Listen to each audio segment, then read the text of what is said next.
Today I am going to do another lecture similar to my last one, and this one is going to be about how to learn any skill. I've kind of been hating the short form content that's all around the internet right now, and so this is my way of pushing back against it. I love long form content. I think it allows you to dig deeper into the depth of a topic, and these are kind of the things that I think about and that I'm writing about and I'm always trying to learn about every day. And so I thought the foundation for becoming good at something is acquiring skills. So I wanted to make this lecture about how to learn any skill. If you're really trying to get some key nuggets of information, stay tuned. I promise this one will be worthwhile. All right, so to start off this lecture, I want to use a quote that I picked up from a Stanford lecture that Steve Jobs gave.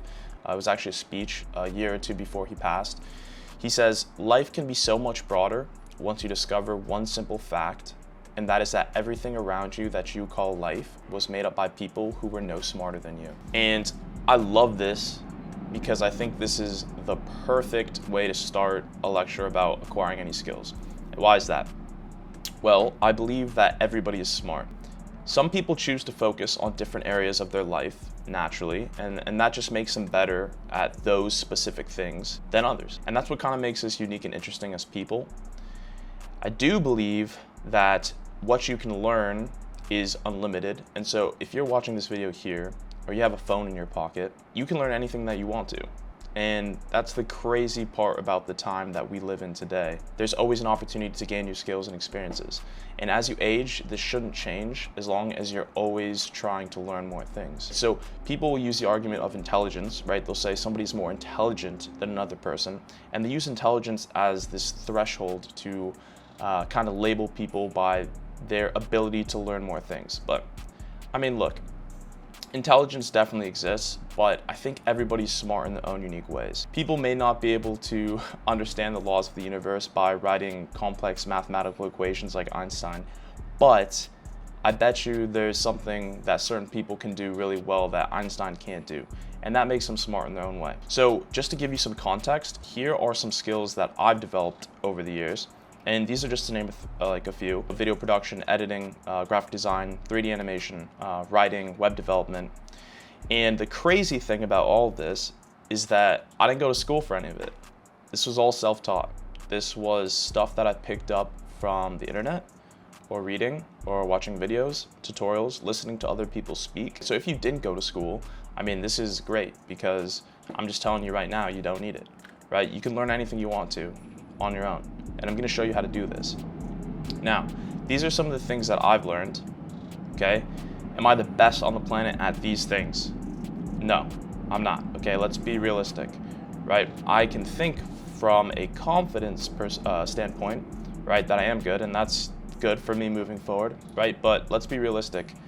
There's always going to be somebody that's better than you at what you do because there's just a lot of people on the planet, right?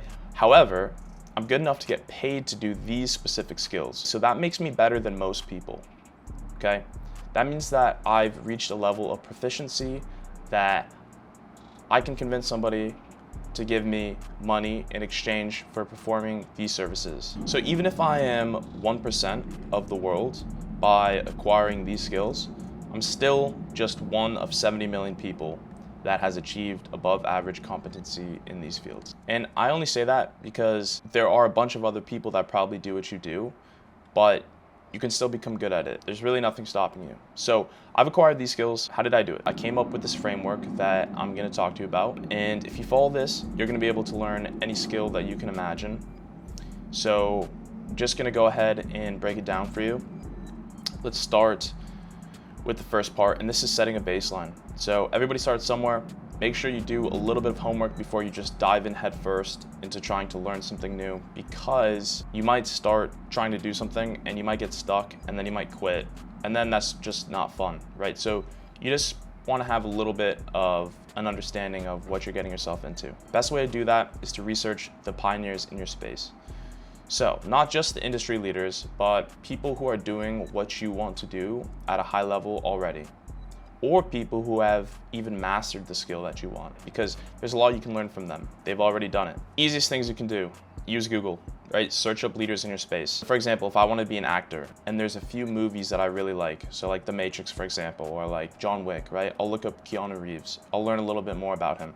How can I do that? I can listen to podcasts or interviews that have him on as a guest. Why is this helpful? Well, usually interviewers will ask these people questions about their upbringing. They'll ask questions about how they got to where they are now. And usually they ask to give advice for people who want to be in the position that they are. There's a lot of good nuggets by listening to interviews or podcasts with people. And then lastly, you can read biographies on these people if they exist to understand kind of how they started. And I feel like this one's super underrated because biographies literally like hold your hand and take you through the journey of another person and make you feel like you're actually there. And that can be super beneficial because a lot of the nuances can be left out in interviews or podcasts, for example. So this just gives a larger picture about how somebody got to where they are. All right, enough on that. The cheat code to speeding up your learning, everybody will probably tell you this. Maybe you haven't heard it before, but it's to find a mentor. So you're gonna wanna reach out to experts and ask them how they started, what some of their strategies are, and then also being able to ask specific questions. Don't ask vague questions that you can just Google yourself, right? You want like very specific questions that somebody will be able to answer for you. And you'd actually be surprised about how easy it is to get in contact with somebody that's really good at what they do, as long as you don't come across as either cocky, annoying, or just like not having done your own research on your own. Right? So if you're eager to learn, you'd be surprised. People love to share what they know. And lastly, let's just define the efficiency of acquiring a skill. Mastery is often a lifetime's worth of dedication to a skill, but you'd really be surprised at how good you can get at something with just 20 hours of dedicated practice. How can we do this? So I came up with this approach. I couldn't think of a good name for it, so I'm just calling it the 4-pillar approach, because there's 4 different segments of it.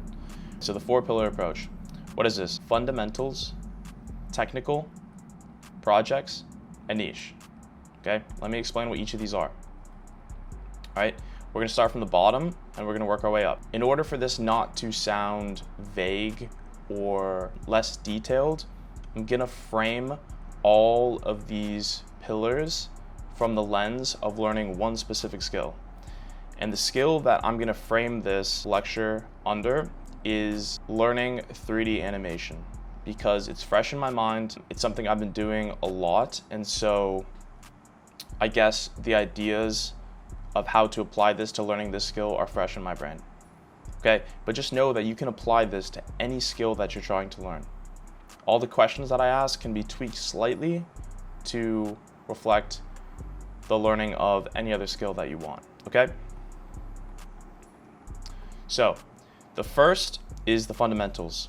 So this is the theory, okay? So you have to start by teaching yourself the primary rules and or principles on which a skill is based on. From the perspective of learning 3D animation, these are some basic things that I would be asking or researching. So I'd go on Google right now and I look these things up. This is just using purely common sense. How does motion work? How do images combine to create a moving picture? What is the history of animation over the years and how has it changed? What are the core principles of animation? Are there even core principles of animation? And why animate in the first place? Why are moving pictures so much more effective than still ones? So just answer the who, what, why, and how, okay? Just very basic, okay? But these very basic questions are gonna lead you in the right direction, okay? And they can be summed up as the following. So remember, I'm applying this through the lens of learning 3D animation. And so these questions are gonna help you, one, understand the basics, right? So this is learning about motion mechanics, evolution of animation, that's the history, the core principles, and then the different choices you have in animating. So like doing things analog, so drawing, or through digital means, like on your computer, for example. And then once I've looked up these questions, probably gonna realize that there's software options, like what is the industry standard software that people are using to actually execute this skill, assuming that I wanna do digital animation, which is what I wanted to do, right? So I started exploring software options. And then I started looking at the different style decisions that people make to actually create 3D animations. So do I want something that's hyper realistic, right? Do I want it to look like real life? or do I want it to be more stylized? What's funny is I actually took the approach of realistic at first, and then I kind of switched to stylized, and now I have kind of like a blend where it's like, oh, this looks kind of like CG, but it could be real. I think that's the perfect spot for me, but more on that later. And then after that, I had to evaluate my drawing skills. Is drawing even necessary for your chosen style? Is it valuable? And if you're doing animation, likely yes. You don't have to be a good like technical drawer, but it's definitely useful moving forward. Okay, those were the fundamentals, right? So you taught yourself the primary rules or principles on which the skill is based on. Now we move on to the technical. So the technical is also referred to as acquiring micro skills. So how can we break down the large skill of 3D animation, for example, into micro skills? Okay, for the world of 3D animation, you can break things down into probably hundreds of different micro skills, but the basic ones that I think everybody should learn, and what I found that I needed to learn through research, were modeling, texturing, animation, lighting, rendering, rigging, physics simulations, particle systems, and sound incorporation. Okay, I know that's a lot. Don't get overwhelmed. You just need to start with just enough. Okay, so you need to pick one of these things, and you need to learn about just one. And once you've learned just enough to be able to apply that in the next step, you move on to the next one here. And then you keep going, and you keep going until you have a very solid basic foundation of how everything works together. So for example, understanding basic modeling and texturing is probably the most bare bones information you can have to start creating animation projects. So you just want to learn just enough. And how are you going to do this? Well, you have to utilize the resources that you have access to. And it's likely that you have access to a lot of resources. So if you have access to the internet, you're watching this video right now, you have no excuse, because YouTube is a great resource, as well as community forums and also Google. And if you're learning to code, for example, you got like Stack Overflow, Discord groups, you know what I mean? And yeah, don't be allergic to books either. So much experience and information can be literally just downloaded into your mind by sitting down and reading a couple hundred pages of paper. And you don't even need a degree to start. Anyone who tells you otherwise is snobbish. And pro tip, if you want to know what books to read, I highly suggest that you go onto the website of some prestigious university that specializes in a certain field. So for example, I went onto the USC Film School website. I looked at their curriculum. I went down to the different classes they had, and then I just downloaded the syllabus for each of the classes, and I looked at their required reading material. And I just started like reading all of the required readings for that class. So yeah, that's kind of like a hack. People have already laid out the curriculum for you, so just go ahead and steal those books and read them. All right, so here are some examples of micro skills that you need to acquire to learn digital 3D animation for this example. Okay, so there's modeling, right? And at its core, it's creating objects from simple shapes by manipulating either their size, shape, or color, okay? Once you understand that, there's a bunch of other topics you can go into and explore, which is different techniques for modeling. So that's like hard surface modeling, box modeling, kit bashing, photogrammetry, or sculpting. These are all different ways of achieving the same thing, okay? And this goes down the list. Same with texturing, creating textures from photos or scratch and applying it to 3D objects. So the certain techniques you'd want to explore is unwrapping UVs, texture mapping, editing textures in Photoshop, and using the node-based shader editor, okay? So these are just two examples of the micro skills you'd want to learn and what you need to be researching, okay? I'm not gonna go down the full list, but you can pause it here if you wanna kind of see the map for how I did it. And I just wanna note that you don't have to be an expert in every aspect of the skill. Most professionals choose one thing that they dedicate their career to and do that one thing really well. So if you don't know what you want to specialize in, then just start developing a general understanding of everything. And the industry calls these guys generalists, okay? And once you've learned just enough micro skills to get your hands dirty, you move on to the next pillar, okay? So you got the fundamentals, you've acquired some micro skills, you've done a bunch of research here, okay? Now you're gonna start creating projects. Okay, and this is the phase where most of your progress is going to be made. okay? You can read all the books, watch all the videos, and have gathered all the information in your head, but until you start to apply what you've been reading and taking in as information, the concepts are never going to stick. Once again, just to remind you, from the lens of creating 3D animations, what you'll do is you'll start to create 3D animations in the form of mini projects by applying the micro skills that you've acquired in the last step, and you're just going to be testing what you've learned in the last phase, okay? So if you do have formal education and you've been in school, you know that schools have tests, and they do that, well, to be honest with you, I don't necessarily know why tests are so common, but supposedly they're supposed to test what you know. I don't know how effective that is in the school system, but for these purposes, we're creating projects, okay? And this is gonna actually test what you know, okay? Just a couple tips. When you get stuck or you don't know how to move forward, just use the internet, okay? Bunch of resources floating around, push through problems you don't know how to solve, and eventually there's gonna be a breakthrough in your understanding. If you get super stuck, just go to sleep, wake up the next day, guarantee you'll have another idea about how to tackle the problem, okay? And we learn the most when we fail, okay? So just get used to failing. Make sure that you're choosing project goals that are in the sweet spot, and by sweet spot, I mean just slightly out of reach, which means slightly above what you think you can achieve, but also don't make it too hard, because if the project's too difficult, you're just gonna get stuck and then you're gonna quit. But also make sure it's not too easy, because if you just keep doing easy things, you're never gonna improve and you're not gonna learn anything, okay? So start easy to gain confidence, and then challenge yourself to keep doing things slightly above what you think you can actually achieve. And your mind will make that connection and it'll achieve them. It's crazy how that works. But anyways, keep things fresh by having more than one project going at a time. So a lot of people say just focus on one thing.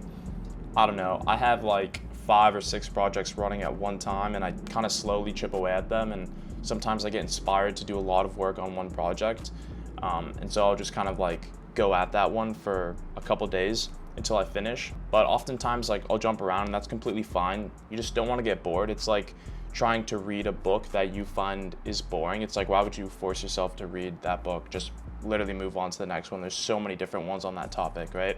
With that said though, just make sure you're finishing projects. If you stop a project because it got hard, yeah, make sure you actually finish that project moving forward. Don't just not finish it. That's bad. You want to do things that are hard, and you want to push yourself to actually finish projects. That's where you learn the most.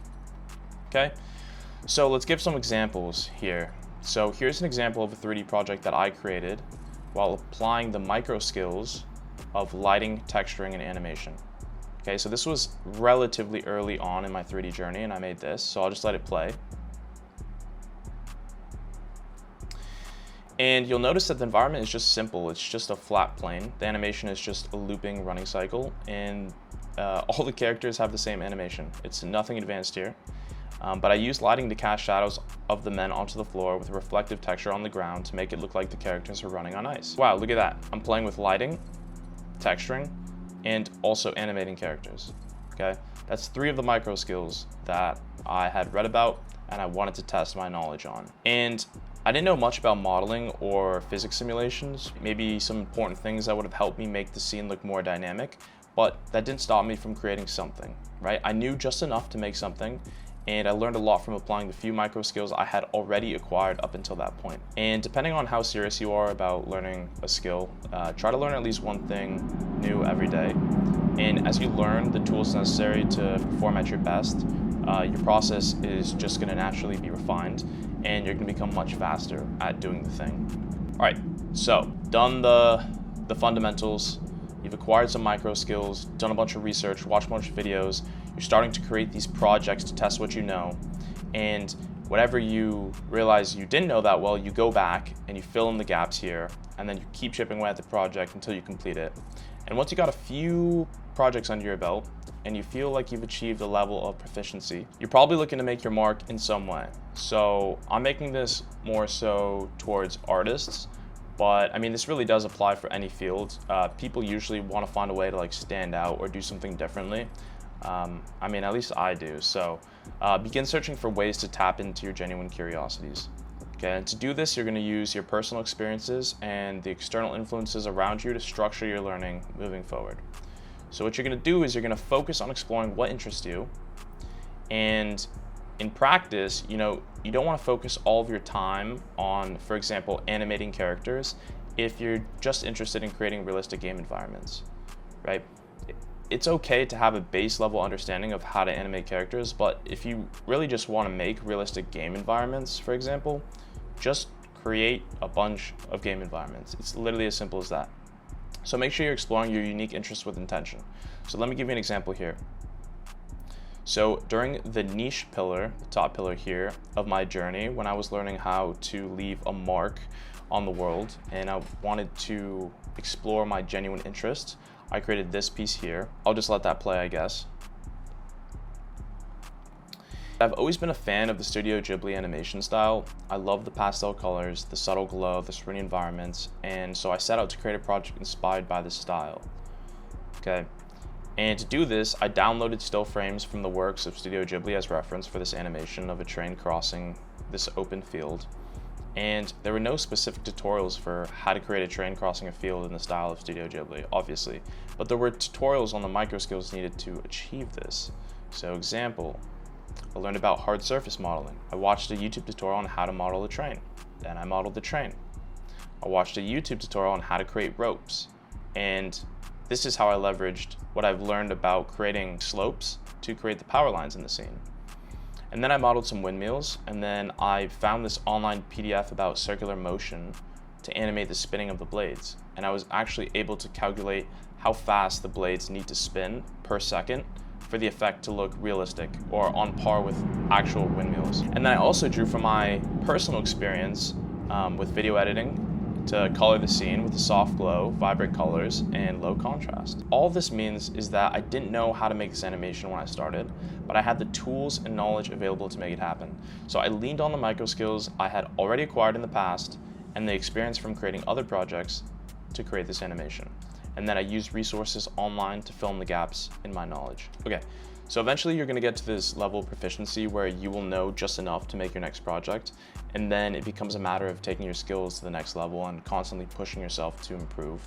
So you can pause this here if you wanna see some of the questions I asked myself during this niche phase, and these are just questions that I came up with to kind of elevate my style or the way that I think about creating new pieces in the future. And this probably won't apply specifically to building other skills, but for 3D animation, these are the specific questions that I asked that really helped me level up. Okay, and you'll notice that some of these questions literally have nothing to do with the technical aspects of actually creating animations, right? Some are just about getting a more holistic understanding of the skill, right? So how can I tell better stories with my animations? Or how can I elevate my projects to showcase my flair? How can I build a library of assets that is unique to my workflow, right? This is just kind of digging deeper into what makes you unique and how you can put a spin or have a unique take on this field, okay?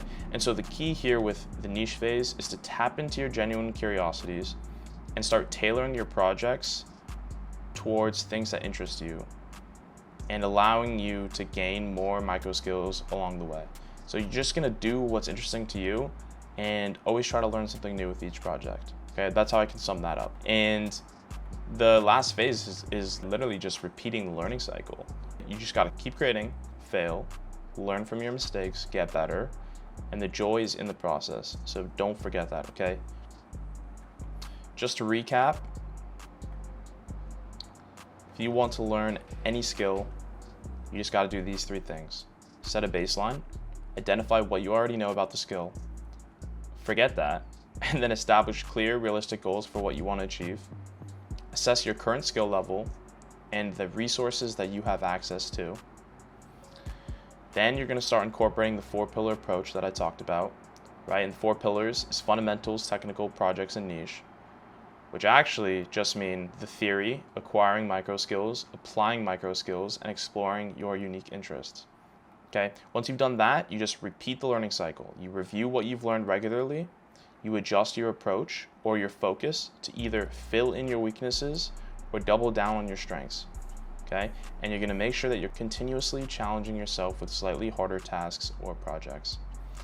And it's really as simple as that. If you want to read more about ideas like this, you can check out my website here. Go under the letters tab, and I have a bunch of different articles about topics like this. And if you want to connect with me, ask me questions, or just see kind of what I'm up to, you can check out my Instagram right here. And with that said, that is it for today. Thank you guys for watching, and I'll see you in the next one.